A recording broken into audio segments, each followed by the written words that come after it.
যে শত্রু তোমার সাথে দিনের পর দিন অন্যায় করে গেছে তার কি হাল জানতে চাইছো? অর্ডিনারিনেস। তিনি তার কর্মের সাজা ভোগ করছে। উনি এখন সবার কাছে একটা সাধারণ মানুষ।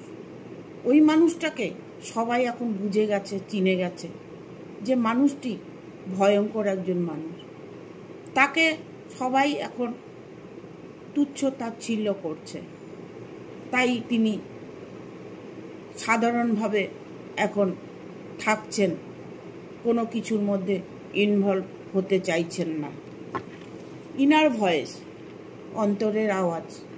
তিনি এখন যে সিচুয়েশনে আছে তার অন্তরের আওয়াজ তিনি বুঝতে পারছে যে দিনের পর দিন উনি অন্যায় করে গেছে, শত্রুতামি করে গেছে, তারই সাজা ভোগ করছে।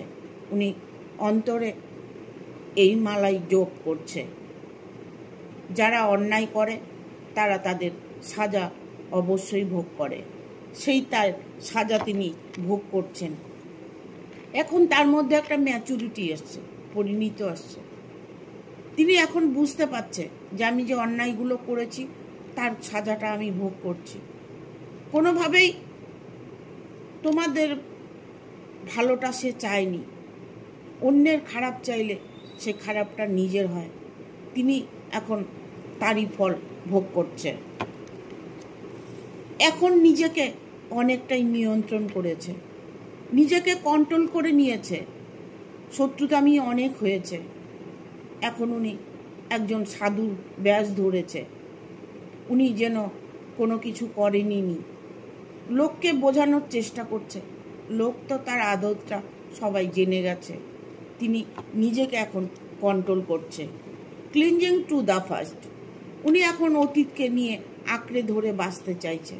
এখন দেখতে পাচ্ছে যে ওনার আশেপাশে কেউ নেই। উনি একাকিত্ব ফিল করছে, কারণ উনি এখন অতীতকে নিয়ে আঁকড়ে বাঁচতে চাইছে। তার মনের মধ্যে এখন অনেকটাই পরিবর্তন এসেছে। ঋতার্থ, তিনি নতুন জন্ম নিতে চাইছে, নতুন করে আপনার সাথে ভালোভাবে থাকতে চাইছে। তিনি নিজের ভুলগুলো স্বীকার না করতে চাইলেও অঙ্গভঙ্গিতে উনি বুঝিয়ে দেওয়ার চেষ্টা করছে, না অন্যায় করেছি, তার সাজা ভোগ করছি, আমাকে তোমরা ক্ষমা করে দাও।